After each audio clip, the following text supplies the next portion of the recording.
for the happy person, you set a goal, you achieve the goal, and then you measure backwards to where you started, and you notice you've made a great deal of progress, and that makes you feel good. Do it the other way. You set a goal, you achieve the goal, but then you measure against the ideal that you're supposed to live up to, and it seems to you that you've achieved nothing, and you get depressed and you get disappointed. In some cases, you can get suicidal. I fear for those who believe that sitting in the boxes of yesterday will bring you success, because my prediction is it will not. Came to several personal decisions that from now on to the end of my life, I'm completely responsible for my own confidence. Your mastery of yourself gives you no mastery over your understanding of other people, but it tells you what questions to ask before you make a judgment.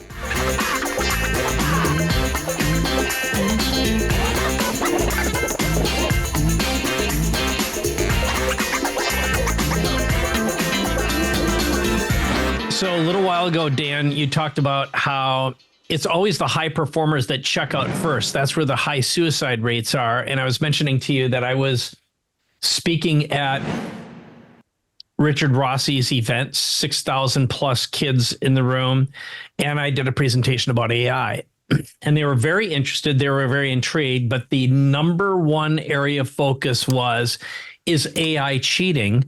And I told you that one of the things that I believed, it took me a little while thinking after it, is AI really threatens the smart kids, the ones who are working their butts off and have been figured out the system to get ahead and to stay ahead. And suddenly there's this tool that could make them less valuable and less effective. So what are your views on that? And let's just talk about this fair versus not fair, getting ahead and realizing the game is already rigged, or there isn't a way to win the game.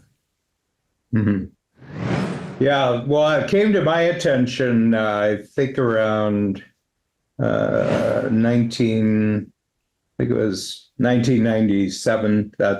And we introduced a concept into the program, which was called the gap in the gain. Okay. And what it basically says, the concept is that your brain needs measurement. It needs something to bounce off. When you have a goal and you achieve the goal, how do you measure whether you've done a good job or not a good job? We need measurement to have a sense of personal progress and growth.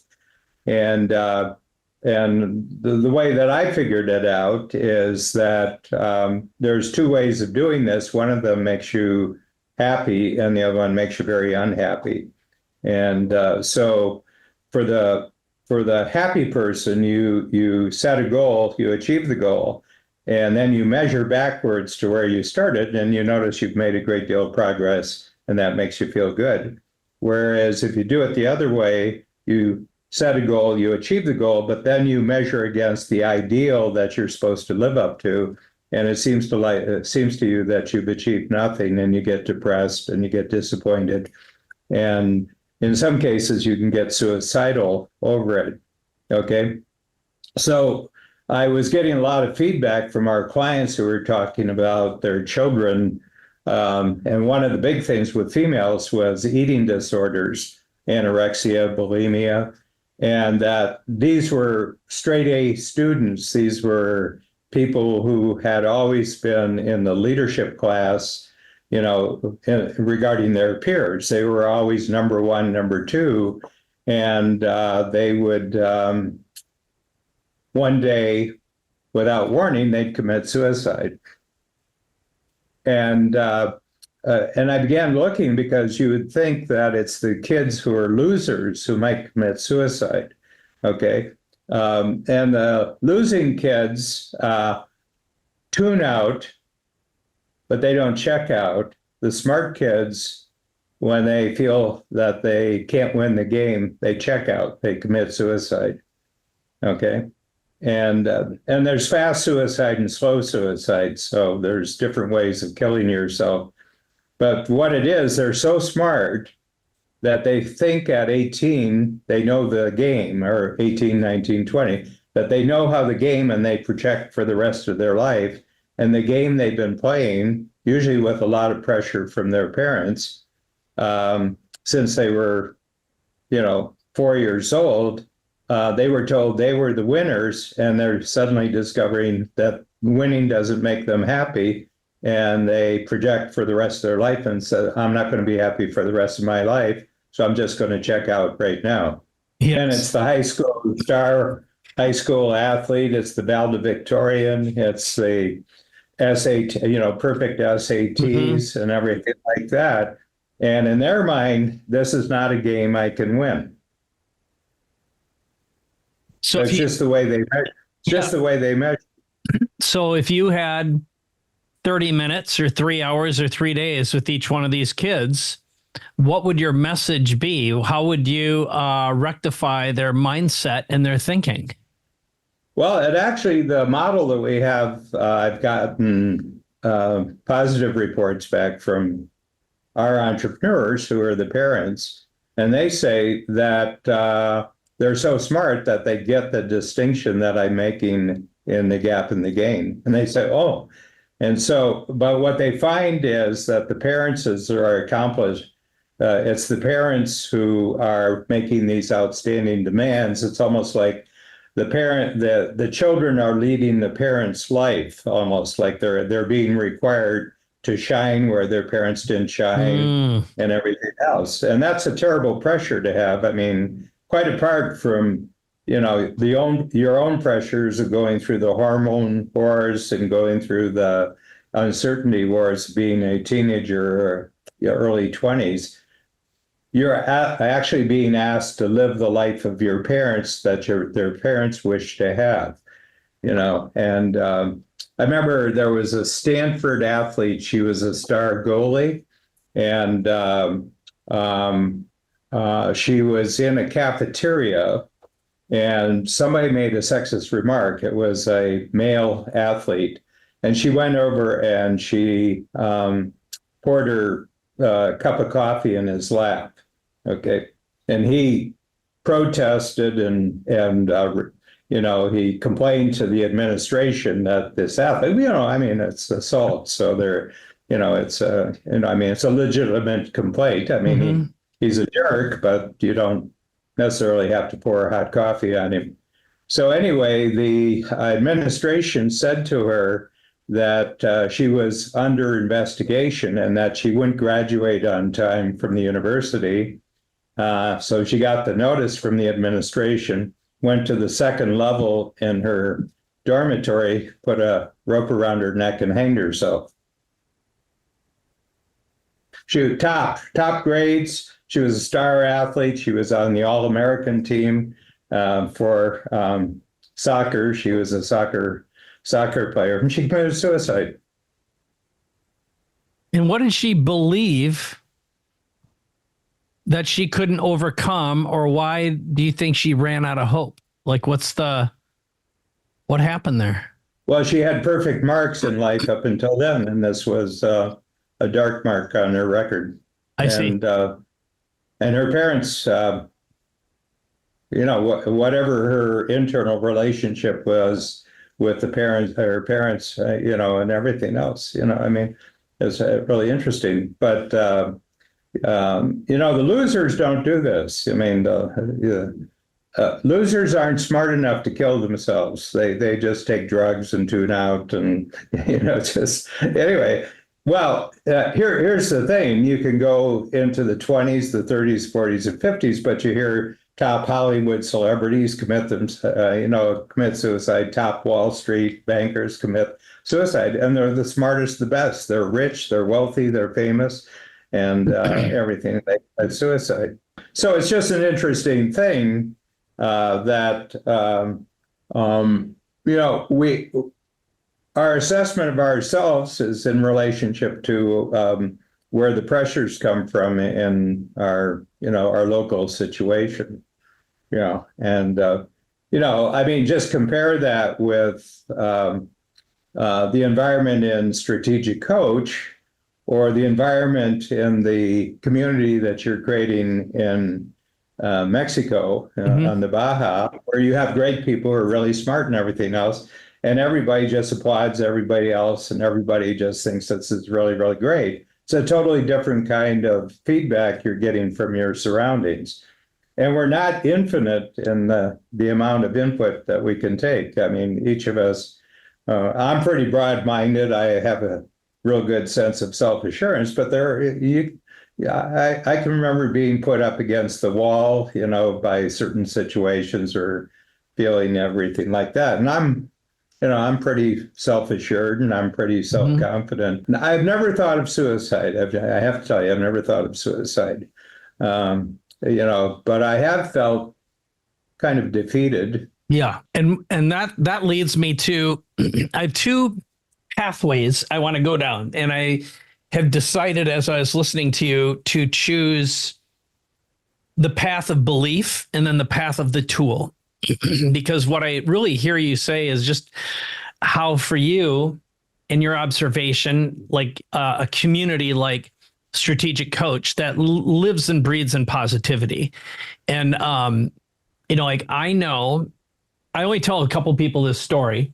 I believe there have been two instances where I perturbed you, and it's because I did not enter into an environment with a positive mindset. I pushed your buttons. And so, when I've had people ask before, like, what do you think the key is to having a long-term relationship with Dan Sullivan? I said, positive focus, an ongoing positive moving future, which is Dan has no time for a lack of positivity. And it's not a shallow lack of positivity. It is genuinely living into the best of what's possible all the time. And, when I've learned that programming and I've applied it, like if I open an environment, open up a meeting, and we start out with the equivalent of a positive focus, what's great, the whole environment energetically shifts. And like, that's how you lead a group. Now, but I'm going to call it the belief gap, and then there's the tools to use. So if we're deconstructing Dan's brain for a moment, and like, I remember the first time you brought up the living to be 156, I thought, oh, that sounds delusional. What the hell is this? However, I'm old enough right now, and I have fewer in front of me than behind me, at least statistically. And Vivian and I just returned back from a trip together where we were in. There's a two-parter in this show. One of them was we were in France and Spain. There are elections going on, and the whole mood of these countries were very interesting, to say the least. Like I say, that's a whole episode on itself. But I realized that how important it is to maintain a positive belief. And like, this has been written about by gurus for hundreds of years. It's biblical in nature. But the gap that I'm curious about, and the question for you is, Dan, okay, there's the establishing, I choose to give myself twice as many years. I'm going to live to be 156, and really living in that mindset and giving yourself more potential, more possibility versus focusing on what you don't have. But how do you bridge the gap from someone saying, well, that's delusional thinking, how can that possibly be, to truly adopting it as a mindset, and instead of it just being positive focus, it's actually real in your brain? Mm-hmm. How do you resolve that mentally and make it true and make it real, and also even create that movement in and around the people you're with? Because it's not just you actually have gotten a whole tribe of people to believe and adopt your belief system. Well, first of all, thanks for the compliment. Yeah. Well, it's just as, and I was divorced and bankrupt on the same day in 1978, August 15th, which, if you're raised Catholic, is the Feast of the Assumption. And it was a lot of assumptions that got me to my divorce and bankruptcy. And and and I had about 3 months after that, the fall and the early winter of 1978. And I said, I'm at a point where how I handle what just happened is going to determine the rest of my life. Okay. Okay. I mean, it was kind of like a real juncture. You just got a feeling, this is serious business, and I came to several personal decisions that from now on to the end of my life, I'm completely responsible for my own confidence. I can't look to the outside for confidence. I have to develop an internal capability. And what I learned from that, you can only be, when you're going through your daily activities and everything else, you can only measure backwards to where you were before you started. So that, we've talked about cancer. We both have had cancer operations. It gets your mind real clear that if you don't handle this, you're going to die.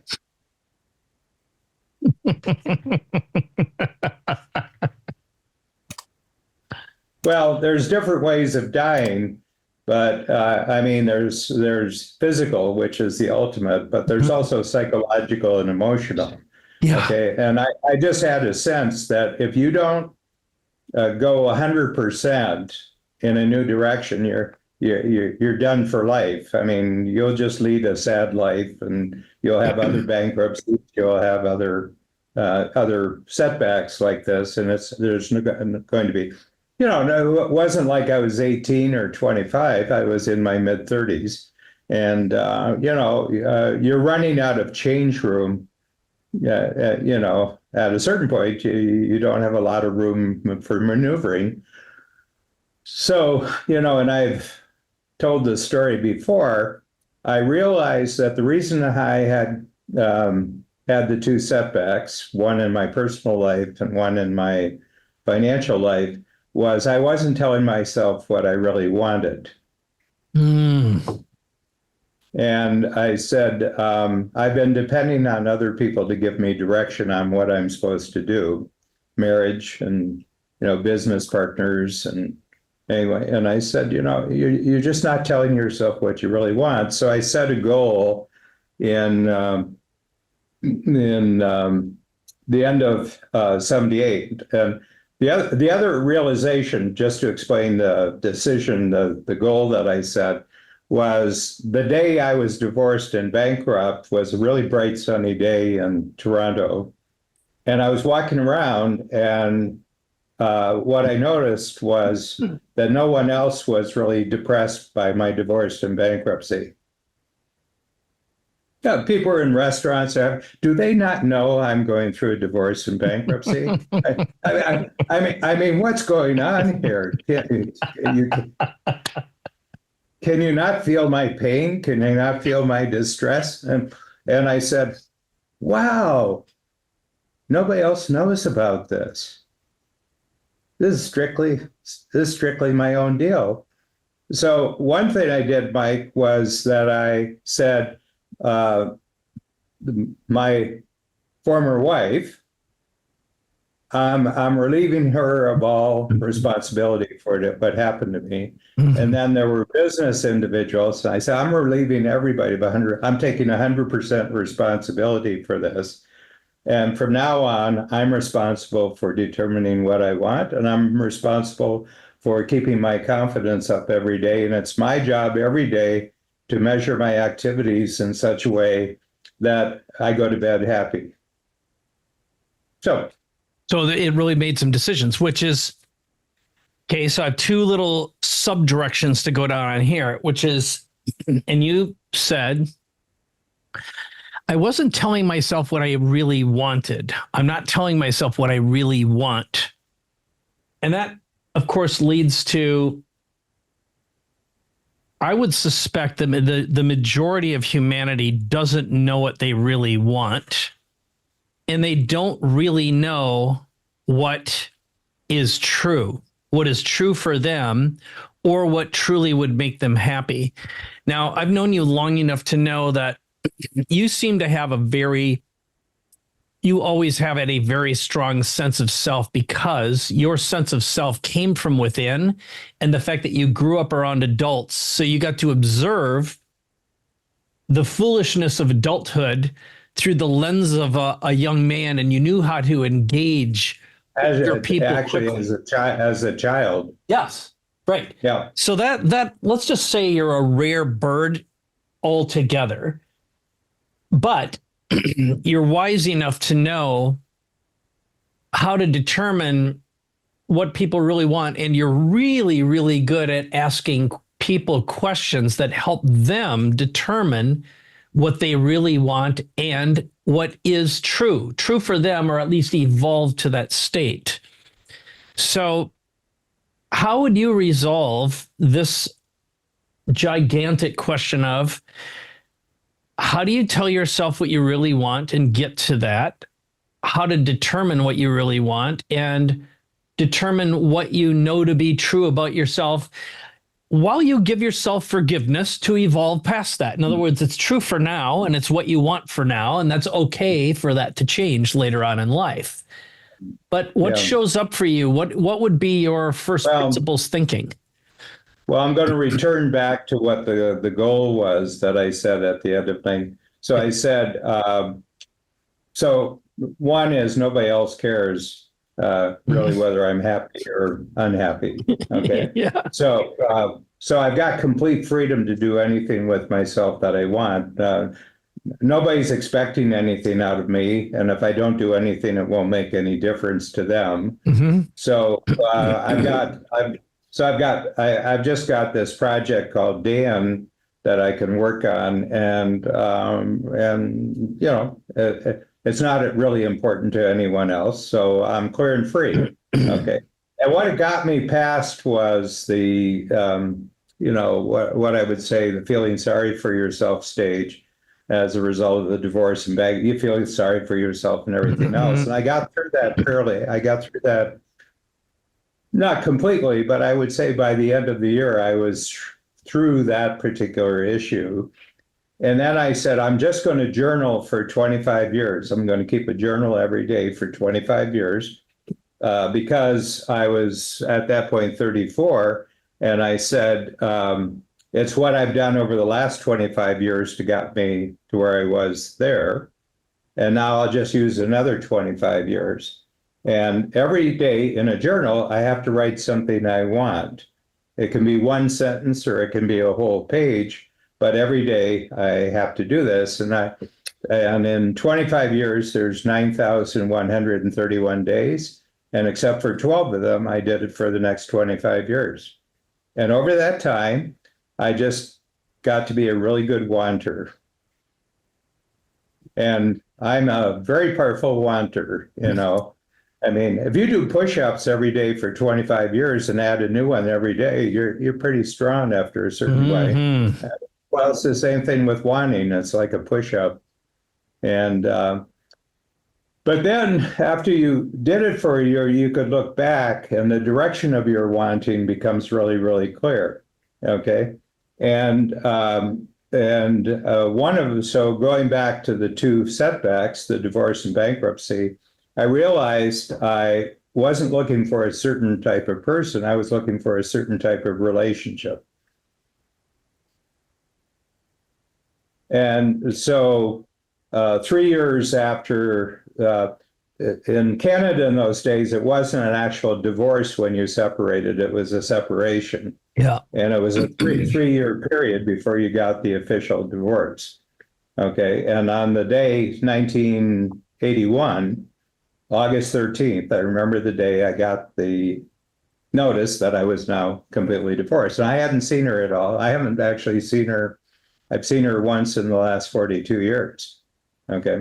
Okay. And because it wasn't about her, so why should I see her? You know, I mean, it was pretty clear she was going in a different direction. And I was, so I don't revisit, you know, I'm not a big chill type guy going back and trying to get back in touch with the earlier memory, you know. And so I said that's done. And so anyway, but I sat down and I said the next relationship isn't a relationship you have to work at. It's a relationship that works. Right from the start, the relationship works. And I said, there's no competition in it. We're both totally supportive of each other. And we give each other a lot of freedom. And we give each other a lot of support and everything. You know, the check went through. And on August 13th, the next year, I was at a business conference, weekend business conference, got there late, one seat left. I sat in the seat and looked up to my left. And there's this tall redhead, and she says to me, "What are you looking at?" And I said, "I'm looking at you." And she says, And so we're in our 42nd year of and. Yeah. Ta-da! It's such a great love story. And what I noticed is how easy the relationship was. And we just slid into it. It was just friends, and we go for lunch, we go for dinner. And meanwhile, I had my 8-point checklist, and I said, check, check, check. I didn't tell her about it for 5 years that I had put in a specification list, you know. And what was interesting, she had just gotten out of a relationship, and I just got out of a relationship. And both of us said, if we don't have another relationship for the rest of our life, that's okay. So there wasn't a big need. It wasn't very needy, but we just got along really, you know, and then it grew, you know, it was a positive growth. And then the other thing about it was I began realizing that I was arranging the bit, you know, and the business has all sorts of aspects about it, things you're doing, Ron, which aren't as emotionally challenging to change. And but I began realizing that just because someone's a successful entrepreneur doesn't mean that they have any ambition. Okay. And so I began really checking out, were these people going to be people who wanted to grow a bigger future for themselves? And so somebody could be 45 and really wealthy, and you assume that they have bigger goals, but a lot of people at 45 who are really successful, they've reached the top, and they don't go anywhere. They don't go anywhere. You know, they're more what I would call status entrepreneurs than growth entrepreneurs. They've gotten enough to have a nice house. They belong to the right club. Their children are going to the right schools, and that's all they ever wanted. But that's not the sort of person I want. And so I began to realize it's the people who, from the moment they're born, it's all about growth. And then they're only entrepreneurs because they wanted to grow. But as entrepreneurs, they want to keep growing. And I just decided. So you have that type of personal relationship that I have with Babs, and then and you're one of those, Mike. There's always a next step that's more exciting than all the steps before. And that, you know, and that's the way I feel. And I really resonate with that. Yes. Yeah, that I do. And that leads me to the tool, because we've gone through the mindset, but you know, you came to this. I have a project called Dan that I'm going to work on, and I'm going to give myself freedom to only work on me. You got past your feeling sorry for yourself. So that's a really good tool. And the realization, I'm going to journal for 25 more years and becoming a powerful wanter. So you created a relationship that became the manifestation. And you said something, which is there were 8 key points or attributes for the relationship. And one of them was that it'd be effortless and easy. But here's what I'm curious about. So let's just imagine we're creating the Dan Manifestation Want tool.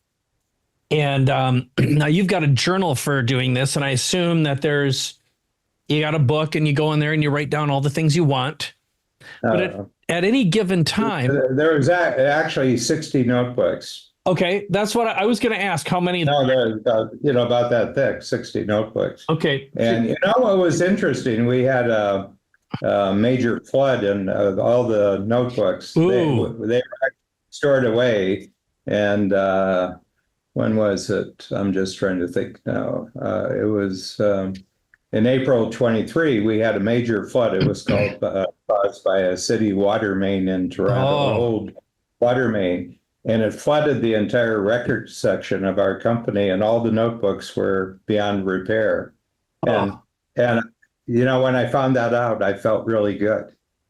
It was like that part of my past just got washed away. And because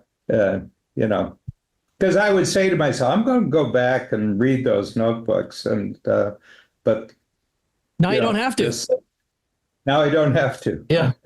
Well, it's so interesting you say that because, and I don't want to make this about me. I will just tell you that when I sold my last company 6 years ago, at that point, I had a gigantic studio. It was this big warehouse and it had 7 sets in it.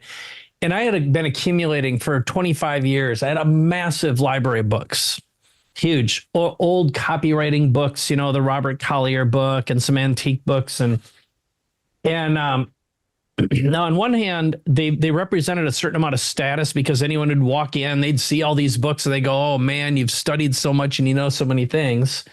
The truth was, I hated moving them. To me, the worst thing in the world, I do not like moving. And I had reached a point where I didn't care about one thing I owned any longer. And I often say I can survive just fine with a bag with a couple of laptops in it and my cords, because I know I could always make a minimum of $1 million in 30 to 90 days with nothing more than a couple of tools. And I could land anywhere in the world and meet someone and create value. And that's good enough. It's sort of like and I like the feeling of that freedom. Mm-hmm. Just being able to manifest something. Now there's other programming that I've realized that's super useful, but it doesn't always build long-term value. It creates short-term value. And, but back to the losing stuff, what I told my team is I said, I'm going to get up and I'm going to pay you money to get rid of everything that's here. And I don't want to hear about where it goes or what happens to it. I don't care. I just divorced myself. And they ended up getting rid of all of it. Some of it got sold, and I've never thought about it since. And I also did one other thing years ago. I started a rule, and this is after I went through my divorce. When I went through it, the short version is one day I came home, the locks were changed on the door, and that's the last time I ever saw my ex-wife. So the next time I saw her, we had to sign over the house. So let's say it's 6, 7, 8 months later, and I just had to sign something, and there was a bunch of boxes of stuff all packed up, nicely organized, and I didn't even know what was in it, and I didn't even want to find out because I might be attached to it. So I just said, throw it all away, which I did do. Now, in there are plenty of keepsakes and things from my past and that kind of thing. They would have been childhood memorabilia, but I just, I have a rule, which is if I put something in a box and it's taped up and I don't look in it for 6 months, then I don't even care. I'm not going to create an attachment to it. And it may or may not be a healthy, good thing, but it works for me. So pardon me? That's the only criteria, is that you feel good about it. Yep. Yeah. I don't have any attachment regrets. It's so funny. I can bring a third example in here, and Joe Polish and I have talked about this on air, so it's not secret knowledge. But Joe, when I started working with him, he joined the program.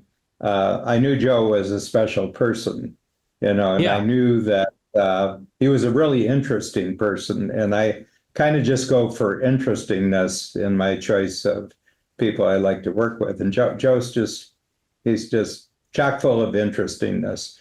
And anyway, but he was telling me, but we would do a strategy circle. So for the listeners, this is a primary fundamental tool in Strategic Coach. Yeah. And I would do a strategy circle with him and review it every quarter, and it helped. I mean, it actually did a lot of good for Joe. Yeah. But he had one item of obstacle, and that is that he had an offsite storage compartment with all his notes for 20 years, and every quarter he would write down, I've got to go into the storage and organize all those notes because there's gold in those notes. There's gold in those notes. So I learned as a coach, if somebody writes something down 3 times and they don't do anything about it, it's not to be done. And in your case, it was not done by you. It was done, you bribed your staff to relieve yourself of a burden. Okay. In Joe's case, I said, Joe, I just want to talk about the storage unit and all the golden notes that are inside there. I've never seen this in Phoenix, but let's suppose there's a freak lightning storm in Phoenix, and there's just this massive bolt that comes down, and it hits only your storage, and it just fries everything to a frazzle. Yeah. All the notes are just destroyed. How would you feel? And he said, I would really feel freed up. Yeah. And I said, see, what it is, when they build a building, they put a lot of scaffolding up. So the building's finished, and 5 years later, they still have the scaffolding up. Well, you're kind of missing the point of the scaffolding. The scaffolding shouldn't be the building. The building's inside. Get rid of the scaffolding. Well, notes from the past and memories from the past are a form of scaffolding, but don't you take the scaffolding down when the building is built? Mm-hmm. The way I would frame it also is, so I've known Joe now about 20 years, and for 15 of it, he's been talking about how he's got all this copy and sales pages and notes and how he wants to do something with it. And it's possible now to do something with AI. But what I've told him multiple times is, Joe, you're so far past that the amount of energy you put into thinking about maybe doing something with it versus the amount of value you could possibly create. It's like it is a burden, a tax. So, why don't you do something crazy like going out and buying a ghost town or something like that? Yeah. No. Okay, so here I have my next question, which is related to this. Yeah. So, it's it's Dan's want book. It's a tool. Right now, Dan write something down every day, and you're a good wanter. So you write something you want. How detailed if you're going to create a framework or a structure, do you follow a model, or is it just a list of wants, or how detailed do you get? And how close to the how and the who do you get inside there? Or is it just a list of wants? Like, what's this book look like? And if you were going to create a tool that might be part of the strategic coach framework, so you could teach other people how to think about wanting and manifest their wants like you have and do, what would that look like? Well, I think the journal, just a plain journal book is the main tool, but there's 2 stages to what's happened to me. So this was 1978 to 2003. Okay, so then now there's 2000, not so much 2003 to 2024, but more what happened probably about 5 or 6 years into the wanting journal. So I was pretty good. I'm pretty good about locking on to a project, and I'll stay with the project. I'm pretty good at that. So, but around 5 or 6 years into this process, we're into the 1980s now. All of a sudden, the wanting starts to take on another form outside of the journaling, and it's thinking tools. Okay. And so the strategy circle comes along, and all of a sudden, my wanting takes the form of strategy circles. And now, in the, where I am right now, and I'm 50 years a coach in August, 50 years I've been coaching. And we built a company, the company's good size. We have 130 team members. We're in 3 countries. We have lots of dimensions to what's been created out of this. But now I have thinking tools, and the wanting has all taken the form of the thinking tools that are in the strategic coach. So every time when you do a thinking tool in strategic coach, it requires you in the form of completing the tool to say something you totally want now about your entrepreneurial life, your personal life, the personal life that surrounds you. So strategy circles, impact filters, experience transformers, certainty and uncertainty, the triple play. And all of them, what comes out is what you really want to happen in the future. So that's what's happened, is that all the wanting has created all the thinking tools. Now, for someone... And now the thinking tools are become patents. So that shows you from the journal to a patent is quite a long journey. Yes. So for someone who is not familiar with the strategy circle, conceptually, what does that mean, and how does that relate to making what you want real? Yeah. Well, it's really funny. And if you look at where's the heart of all the thinking tools we've done, it's the strategy circle. And there's actually a formula in the strategy circle that actually you can see it in all the other tools. And I didn't identify the formula. One of my great team members who went off and started her own business, we were in Carmel. I was giving a presentation in Carmel, and she went with me. And and afterwards, it was a nice day, and we just walked on the Pacific beach there in Carmel. And she says, I've been thinking about your tools. And by that time, we had about 15 of them. And she said, there's something that's fundamental to all these tools. And she says, there's a formula.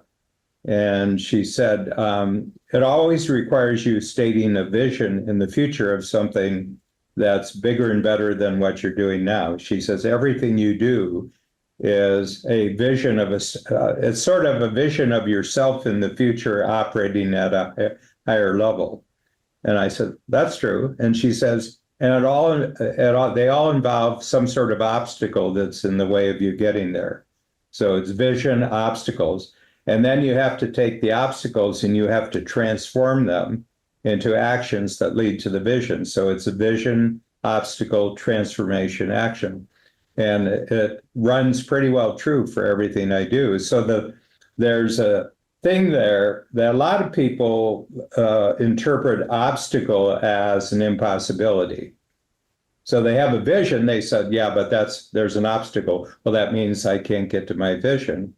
And what I did is I changed the meaning of obstacle. That obstacle is simply the raw material that your brain gives you to work on, because in order to get to the vision, you have to eliminate the obstacles, and you do it. And so going back to the thing, the checking out thing that we started the podcast with, these young people who commit suicide, they've never had an obstacle in their life because they had a life created for them by their parents, by their teachers, by everyone else. And like the woman who committed suicide because she poured coffee, she had an obstacle. Now everything she had done, that pouring the coffee and being reported to the authorities, was an obstacle that she couldn't overcome. And she might not graduate on time. She had everything was laid out for her to be successful. And she had just screwed up her whole life by pouring coffee into somebody's lap. That just eliminated all the good that she had done for her first 21 years. And it's wrong thinking. But that would have happened to her with something somewhere along the line. Yeah. she just had her sense of reality totally constructed in such a way that it couldn't tolerate setbacks. Well, setbacks, you don't get any breakthroughs unless you get setbacks. There's a segment of the young population today who have been trained to be very fragile. Welcome to the world of 3-second attention spans and fewer than 20 seconds to get a prospect's attention, engage them, get to know, like, and trust you, and say, I want and need what you have. Let's make a deal. Now, introducing Digital Cafe AI, a relationship building AI that will take your hard-earned leads and make them feel like you're sitting down with them for a cup of coffee, listening to their needs and responding to them with a personalized, useful, resourceful solution. It's the perfect AI team. A Digital Cafe AI does hours or days of work that normally requires an expensive team of specialists in minutes. It's the fastest, easiest, automated way to get attention, engagement, and trust to close bigger deals faster. A Digital Cafe AI is a done-for-you service that can be adapted to any B2B or B2C business. Money loves speed, and time kills deals. So visit Digital Cafe AI to see how it will work for you.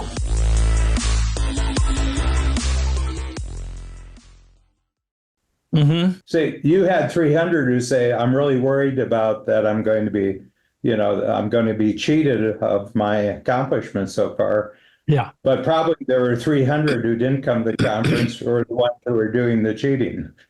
Yeah. They're the sort of people who says, hey, you got a job for me, Mike? Yeah. Well, and I had a bunch of them. I think knowing you, Mike's going to be my next unfair advantage in life. So here's what happened. So just imagine there's 6,000 or so in the room, and a large percentage really participated. And you could tell from the energy and the feedback and the cheers, there was a lot of enthusiasm in the room. And I was surprised. I did a hand raising exercise. Raise your hand if you're not using AI at all. And it was small. It was like 20% or so. But it was still a chunk. And then how many are playing with it? It was called like 40%. The two totals didn't seem quite like half. And then how many of you are using it actively? It felt like more than half. Okay, so that was interesting and good. But I could tell because of what I did next, because part of what I demonstrated is I really wanted to demonstrate to the audience that, and I told them, one of the hardest things you'll ever do, and one of the things, the really hard thing I had to do, is find a way to connect with you. So the way I was going to do it is I made you a song. And what I'd like you to do is I'm going to play 2 songs for you. I want you to pick the one you like the most. So what they didn't know that I did is, and I told them this later on, but I used AI to help me create a presentation that would really be appealing to an audience of high school kids. And then I interviewed Richard Rossi and asked him a lot of questions about who's in the audience. What do they really want to know? What are they afraid of? A lot of the people in the audience are parents. So I had to make it kid-friendly, parent-friendly. And I knew they were going to be worried about the cheating part because I also interviewed my son, Zach, and he had some really good insights. So I knew if I could win them with music first, and music that genuinely resonated with their generation. So I had to find out who are the top musicians and emulate that sound. And then I had them vote so they felt like they were part of something they were creating. And then I showed them video, and the theme was, I'm going to show you how to use AI as an unfair advantage and never be boring. Because the first song I played them was called Never Be Boring, because that's the worst sin you can commit. Is you can't be treated like a piece of meat. You got to know how to get attention, grab an audience, get them engaged, and you can make anything happen if you're that person, being a great communicator. And I could tell a lot of them got it. And I think my projection is that, or my hallucination is that they've gotten so far by being the smartest and being studying hard, but that doesn't matter anymore.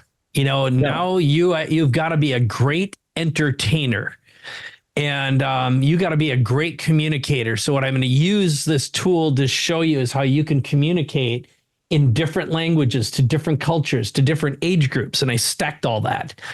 And and I could tell afterwards that the ones who didn't get it, and I only really got attacked by 3 haters. Someone who walked up to me afterwards and said, "What you're doing is wrong and evil," and had a big gruff. You just tell her. And another one had to have a camera on, and she did an attack piece, and she was trying to get a reaction out of me.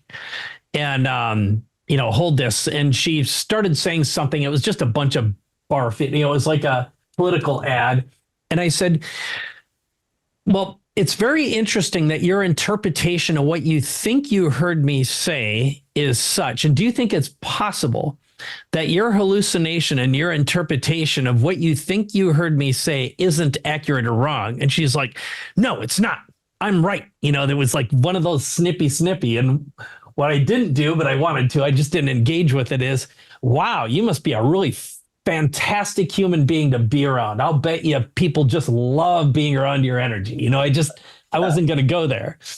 But overall, with only a few exceptions, I could feel that skeptical energy, but the thematic message I came back with, all of the skepticism, is just, because one of them, because I had one of my models speak in French and then Chinese, all these different languages. And this girl tested me. Parlez-vous français? She wanted to find out if I could speak. And I said, I'm not great at languages. I'm really good at helping other people collaborate and create. And I want to spend all my time there, and I'll let the AI do that. And you could just see that model of the world of not being the best at everything all the time broke her brain. And I said, just imagine if you had a tool that just made you smarter and more effective so you could create more stuff quickly and collaborate better. And the final messages of the show, what I gave them at the very end, was nothing great will ever happen to you from behind a screen. So the two big messages I ended up with is, you're going to change the world with AI as a tool, but don't be AI's tool. So that was number one. And the second was, great lives are made with real in-person relationships and collaborations, not from behind a screen. Mm-hmm. So if there's one thing I want to end with here, it's like, all this is a tool so you can be a better collaborator, and all the greatest things that'll ever happen to you are going to happen in person with real people. Mm-hmm. I did that just as much for the parents.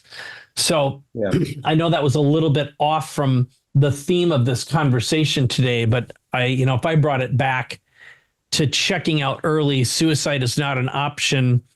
And people who feel like they're fragile and can't solve a problem, back to one of the most important things you talked about is, being around a group, being around a community, is the solution for all these pains, and having a strategy circle of humans.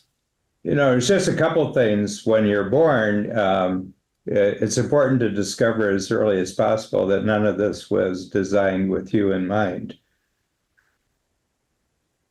There's nothing in the world was created with you in mind. So you got to kind of negotiate with the world. You got to work out a value creation relationship with the world. I'll create value. You give me opportunity, and everything like that. Now, I will say one thing, and I've been in the exact situation. I've been on stage in front of Richard's group. They're very bright. They're very, very imaginative at 18, 19, 20 years old. But by 40, they're going to look like where they came from, except for about 5% of them. Yeah. There's going to be 300, the 5% would be 300 of them. And 300 of them will be innovative, creating all sorts of new things. And I say that because in 1974, when I started coaching entrepreneurs, I checked out, and there's a way of figuring this out with tax records with the government, that about 5% of the working population actually is creating their own opportunity. They're self-employed, they're self-directed. And last year I checked it out again, and it's 50 years later, and it's 5% of the population. So there's all this glowing thing in the future. Everybody's going to be an entrepreneur. The big tech companies say if you use our tool, you're going to be a creative center. But but in terms of how things actually work, about by the time those kids are 40, they're going to just be like the parents that were living their lives through them. Mm. And I suspect that there were some people who didn't come forward who were sitting in their seats and they're saying, this guy is really cool. This is really cool. He isn't like the teachers we've had up until now. I need a new kind of teacher. I think Mike Koenigs is my new type of teacher. And they may never meet you in the future, but you've just given them a direction in life that they've never had before. And the reason is they got the kind of brain who can take in and own what you gave them. Well, it's I'll give you one last thing on that, and then I have one final question for you, which was one of the things that Richard allowed me to do is put up an opportunity to give all these kids a follow-up webinar. And so I'm going to teach them how to do what I did. And out of 6,000 or so, we got about 600 to opt in to get all the notes and the presentation. So call it 10%, which is lower than I expected. In a typical audience, I usually get about half. And then out of that, I haven't checked the latest stats, but it's probably only 100, maybe 200 who signed up to do the webinar. And it's so interesting. Again, it all comes down to I'll take full responsibility. It doesn't mean I'm right, but a lot fewer seem to be willing to learn a skill that could forever change every facet of their life and prevent them from being in debt or doing things the hard way. And I feel that a lot of them don't want to exit the comfortable zone of the old hard work methodology they've been sold, which is do good in school, be a great rule follower, be the 4.0, get rewarded for being that way, and then go in and get your college education because that's the good way and the right way. And I fear for those who believe that sitting in the boxes of yesterday will bring you success, because my prediction is it will not. I do not see, through my lens right now, I do not see a great future following a model that doesn't know how obsolete it already is. Well, it's obsolete for as long as, I mean, it works for as long, as you can, but I've mentioned this and, I won't push this too much longer, but there's a statistic that I keep track of, and it has to do with Toronto and Chicago, which are our two main coach centers. And that this year, an 18-year-old who graduates from high school, doesn't matter the grades, doesn't actually even have to graduate from high school, but goes to a community college course, because you don't need a high school degree to go to community college. And you take a welder's industry 10-week course on basic welding, and you pass it. Within 12 months, you'll be making $60,000 a year. And within 5 years, you'll make $150,000, and you'll never make less. And you put it against a 18-year-old who's done everything they can to get into the best college, they aren't going to accumulate any income while they're in college. They may accumulate a really big debt. And you compare them 5 years from now, who was the winner? Mm-hmm. It was the kid who didn't think that formal education was the key to the future. And that's the revolution that's going on. And these kids, without knowing it, are facing a future where the guarantee that their education is going to guarantee them a great life is broken. So they're checking out early. Yeah. They're swindled. They were swindled. Yes. Okay. So I have one last question to wrap this up. And you alluded to it, and we've seen it ourselves, to people who check out. So I'm not saying they kill themselves, but they check out. And I know you can do it with drugs slowly. Yeah, it can be. You can do it with social media slowly. Yep. But I'm talking about shame as well, or a sense of failure. And so I've been in many business groups for many years, and there's some people who I see who go through a real hard time in their life, and they die of shame, meaning they have a major business failure, something occurs, maybe a major life event, and they disappear, and you don't see or hear from them again, and they end up having a hard life. And that might be depression of some nature. Something goes off or wrong. Yeah. And they could have been like really good, successful people, or at least it seems like it. I mean, you never know, right? They're playing the game, they're showing up, they're participating, and then boop, they disappear. And you might bump into them a few years later, and they've aged, they look bad. What do you think? What's the switch that got flipped, or what? You got any explanation? No, I mean, it could be. I've been educated enough by Joe, Joe Polish, that their internal chemistry may be totally off. I'm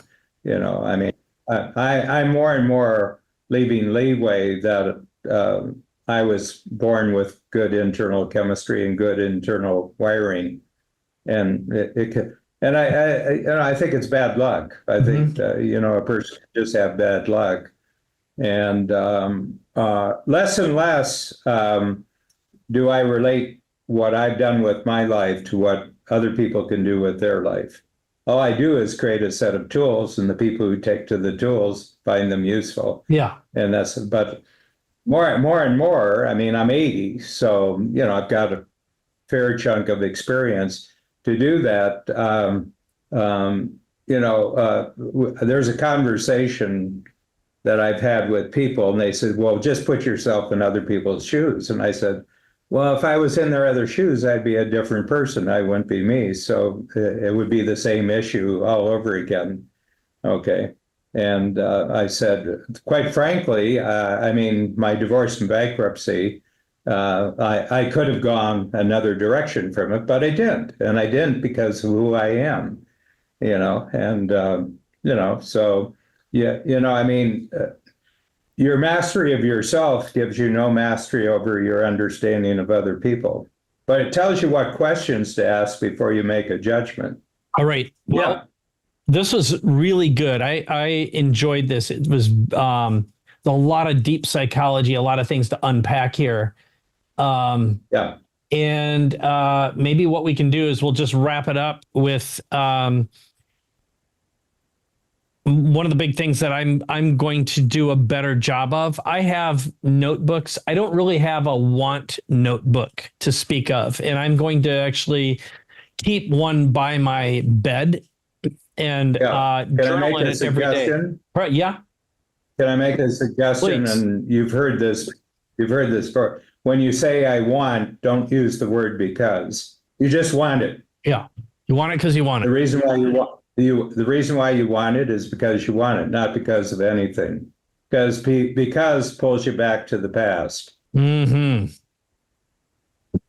So I have 25 years of notebooks. It's just I want. It's like a jackhammer, you know. Okay. And right now, how many wants do you typically have per day on an entry? I don't know, 3 or 4. Okay. New ones. That's good. All right. You know, so the days vary. Yeah. Sometimes I'm on a wild streak. And are they consistent or are they different every time? Oh no, they're different. I'm ADD. How could they be consistent? Yeah. Well, the only way they'd be consistent is if you wanted them and they didn't happen yet. Right. Right. Yeah. Good. Okay. I think this is a super fun episode, and I'll do my version of the ending here, which is we originally started this out and I wrote down two title ideas. One of them was checking out early, and the second one was suicide is not an option. And it really had to do with the mindsets of whether or not the work you're doing, whether or not it matters, and feeling like you're out of control and you don't have control, or whether or not AI could be threatening your status. And this obviously got a lot bigger than just AI. It's anything that can threaten your status or what you believe to be true. And that evolved into a great tool you have, which is staying inside your wants and wanting what you want because you want them and being really clear on what those are. So how about you, Dan? What's your wrap up from this particular episode? Yeah, well, I get a lot of perspective when, you asked me to kind of say how this all, where I am today, how this all got developed. I always get a lot of perspective out of this. But well, the one thing I realized for the first time is that I've got a nature, and I think it's been with me right from childhood, that once I make a decision on something, then that past is cut off. You can't go back to that past. There's just the new future that's possible. And so I don't think I have an ounce of nostalgia or sentimentality in my body. When I'm past something, that's it. I don't go back to it. Very good. Okay, well, we'll officially end this. This has been another fabulously interesting Capability Amplifier episode. And if you enjoyed it, if you like it, especially if you've got a young person or a person who struggles really wanting what they want and understanding why and how to gain clarity, I definitely would recommend that you send it off to them. And please like, share, comment, no matter what platform you hear or watch this on. And Dan, it is always a pleasure. You definitely tickled my head to this episode. Thank you, Michael.